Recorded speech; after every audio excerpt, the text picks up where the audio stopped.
I remember like when I first got to Bolivia, it was so different.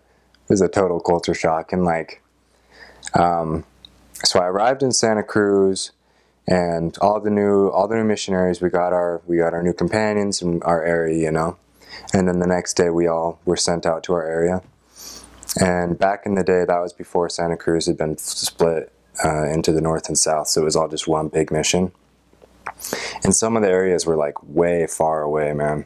Like you had to fly in a plane for a couple hours. And that actually ended up being one of my first areas. I went down south to this little tiny town. Like I was totally in the boonies. It was awesome. But so I had to travel down there in a plane.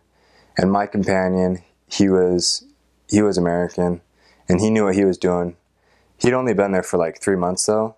So he wasn't like super like good at speaking Spanish, but I remember I was lost those first couple of days. I had no idea what I was doing. I was just kind of like following around my companion and trying to like figure out what to do.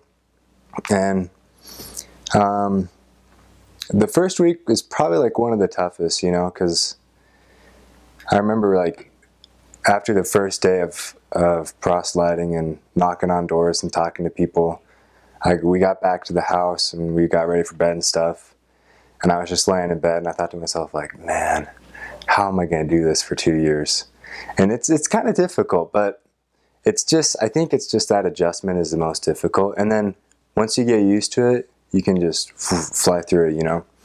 And, you know, that first week or so, there was a lot of just like my companion trying to teach me how to do a contact, or like he'd help me kind of like, he'd give me opportunities in the lessons to like bear my testimony, you know, since I wasn't really that fluent at all and I wasn't sure how to like teach very well. So it was like, there were little baby steps, you know, but I mean, whenever you start something new, that's how you have to start, you know, just little by little.